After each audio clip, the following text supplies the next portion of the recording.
Okay बच्चों, तो ये है थर्ड वीडियो क्लास 7th के लिए chapter 6 physical and chemical changes subject science.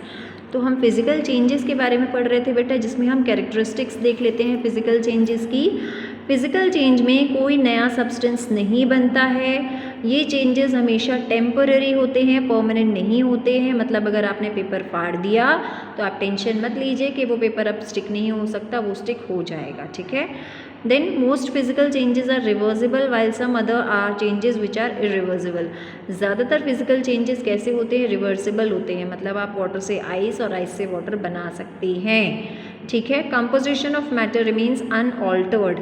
Unaltered का मतलब है बेटा कि जो पर्टिकुलर सब्सटेंसेस आप ले रहे हैं चेंजेस करने के लिए, उनकी क्वांटिटी में थोड़ा बहुत चेंजेस आ सकते हैं, ठीक है। इसके अलावा कोई चेंजेस नहीं आएंगे।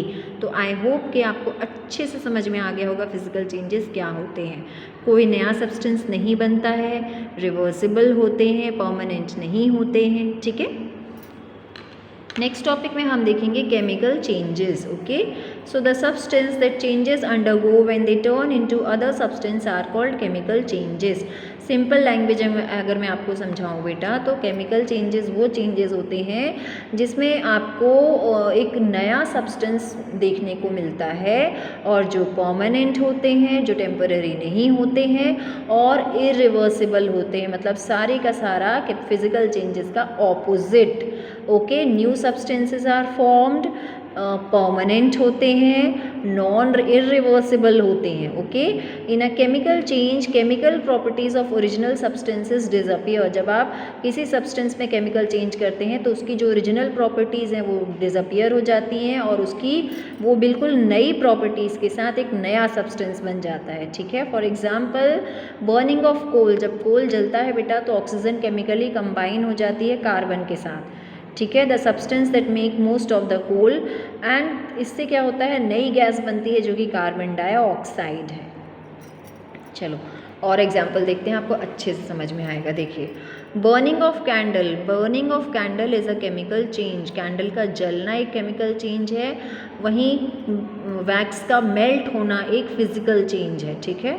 जो मोम जब पिघलता है तो वो एक फिजिकल चेंज है, क्योंकि मोम पिघल के ठंडा होके हार्ड हो जाएगा, है ना, तो आप उसे फिर से कैंडल बना सकते हैं। लेकिन जो कैंडल जलती है ना बेटा, बर्न होती है, जो वैक्स वेपराइज हो जाते हैं हवा में, वो एक केमिकल चेंज है।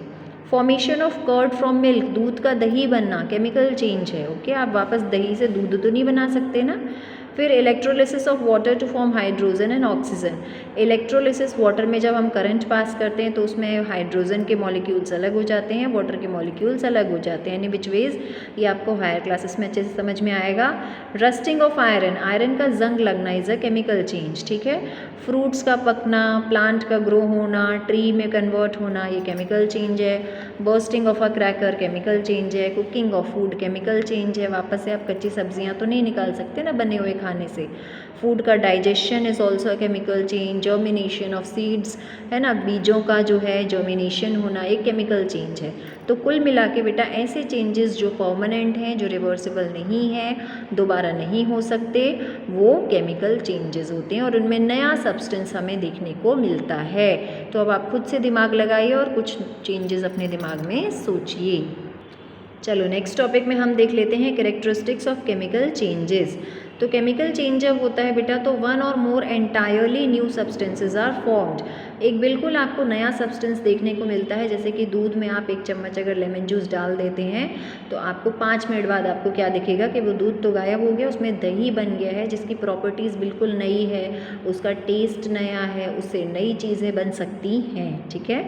A change in the composition and properties of the substance take place. तो जब केमिकल चेंज होता है तो जिस सब्सटेंस में आप चेंज कर रहे हैं उसकी प्रॉपर्टीज़ बिल्कुल चेंज हो जाएंगी, ठीक है।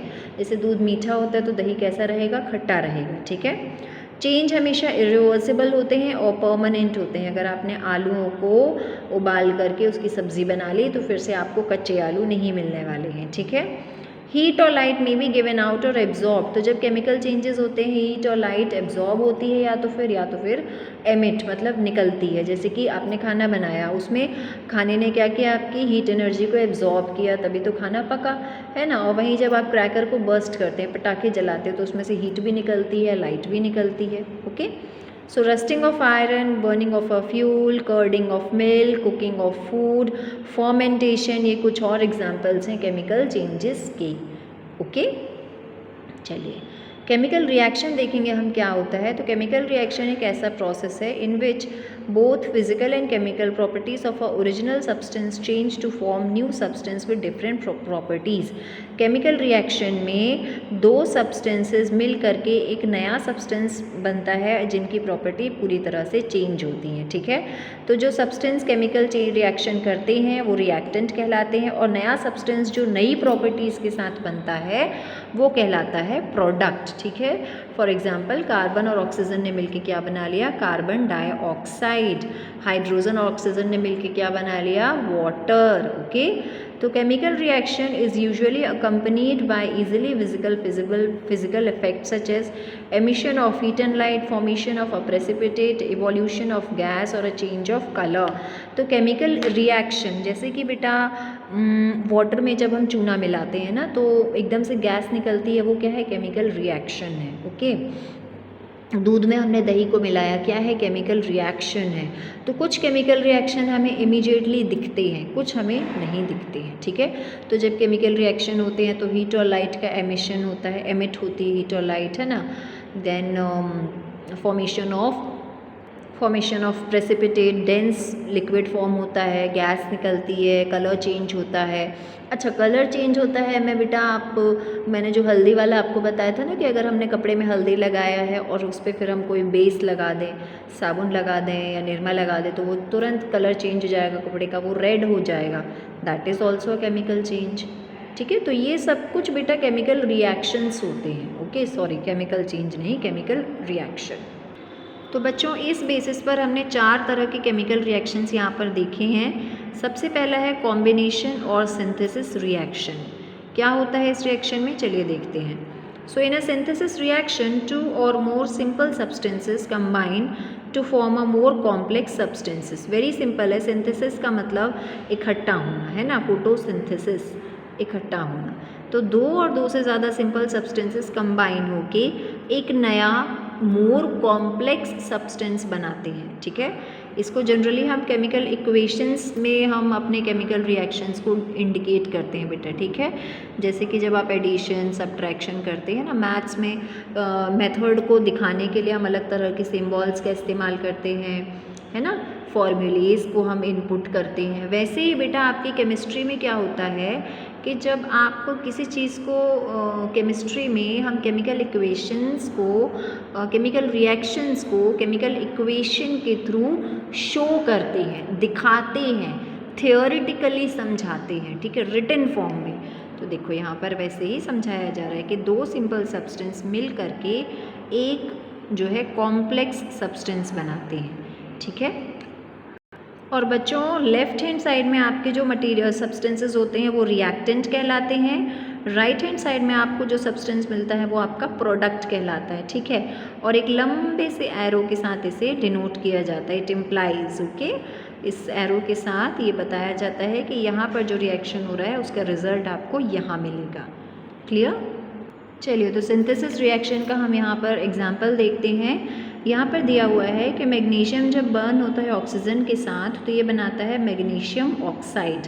तो यहाँ पर Mg मतलब मैग्नीशियम है, O2 मतलब ऑक्सीजन है। तो जब इन दोनों मिले तो क्या बना, MgO magnesium oxide plus energy मतलब कुछ एनर्जी यहाँ पर रिलीज हुई, ठीक है। समझ में आया अच्छे से। नेक्स्ट जो रिएक्शन है that is decomposition reaction. Decomposition reaction जैसे कि नाम से समझ में आता है, डिकम्पोज होना, ठीक है, मतलब क्या होता है, ब्रेक होना। ओके, तो when a complex substance breaks down into 2 और more simple substances, synthesis reaction का ऑपोजिट। एक कॉम्प्लेक्स सब्सटेंस जब 2 और 2 से ज़्यादा सिंपल सब्सटेंसेस में ब्रेक होता है वो होता है डीकम्पोजिशन रिएक्शन, मतलब ये जो है डीकम्पोज हो रहे हैं, ठीक है। यहाँ पर देखिए अमोनिया को जब हम रिएक्शन करेंगे अमोनिया का तो यहाँ पर नाइट्रोजन अलग हो जाएगा और हाइड्रोजन अलग हो जाएगा, ठीक है। नेक्स्ट है हमारा single replacement reaction. Single replacement reaction में क्या होता है बेटा, एक ज़्यादा रिएक्टिव एलिमेंट दूसरे लीस्ट रिएक्टिव एलिमेंट को डिस्प्लेस कर देता है एक कंपाउंड से। Okay, okay, single replacement reaction में समझिए बेटा क्या होता है, इस वर्ड से समझिए, रिप्लेस मतलब किसी की प्लेस को छीन करके उसकी प्लेस पे बैठ जाना, ठीक है। यहाँ पर क्या होता है, एक एलिमेंट जो ज़्यादा रिएक्टिव है वो दूसरे एलिमेंट को जो कम रिएक्टिव है उसकी प्लेस को अलग कर देता है, उसकी प्लेस पे खुद जाके बैठ जाता है। कहाँ, कंपाउंड में। ये बिल्कुल सेम वैसा है बेटा, देखो जैसे एक बेंच है आपकी क्लास की, फर्स्ट बेंच है, यहाँ पर 3 स्टूडेंट बैठे हैं, ठीक है। ए बी सी, बी और सी तो पढ़ने में अच्छे हैं, ए अच्छा नहीं है, लेकिन अब यहाँ पर एस बहुत स्मार्ट है पढ़ने में, तो इसने क्या किया, इसने इसको इसकी प्लेस से रिप्लेस करके एस बी सी यहाँ पर अपनी जगह बना ली, ओके, और अपनी जगह पर इसको बैठा दिया, राइट। तो यही होता है बेटा सिंगल रिप्लेसमेंट रिएक्शन, एक ही एलिमेंट यहाँ पर रिप्लेस किया जाता है, right. As you can see over here general equation A plus B C, जिसमें से ए और सी जो है वो बी को अलग कर देगा। यहाँ पर देखिए इसने क्या किया, ए ने बी को अलग कर दिया, उसकी प्लेस ले ली और यहाँ पर बी को किनारे फेंक दिया, ठीक है। देखो जैसे आयरन और कॉपर सल्फेट, ओके। अब आयरन जो है वो क्या है, ज़्यादा रिएक्टिव है कॉपर से, तो कॉपर को अलग करके आयरन सल्फेट इसने यहाँ पर ये बना लिया, आप लोग को दिख नहीं रहा होगा, ये देखिए, देखो एग्जाम्पल में भी दिया हुआ है, when a strip of iron is placed in copper sulphate solution. Iron की एक छोटी सी कील, छोटी सी टुकड़ा जो है हमने कॉपर सल्फेट के सॉल्यूशन में जब डाला तो एक नया सॉल्यूशन बन गया, आयरन सल्फेट सॉल्यूशन, और कॉपर हमें मिला, ठीक है। तो कॉपर को अलग कर दिया किसने, आयरन ने। समझ में आई बच्चों बात आपको। अब नेक्स्ट रिएक्शन है डबल रिप्लेसमेंट रिएक्शन। इसमें क्या होता है, when two compounds react to form 2 new compound, 2 compound react करते हैं जब नया कंपाउंड बनाने के लिए, 2 नए कंपाउंड बनाने के लिए, तो यहाँ पर डबल रिप्लेसमेंट होता है। देखिए ए बी है और सी डी है, तो क्या होगा, ए और सी बन जाएगा, बी और डी बन जाएगा, मतलब दोनों चारों की जो प्लेसेस हैं वो एक्सचेंज हो जाती हैं, राइट।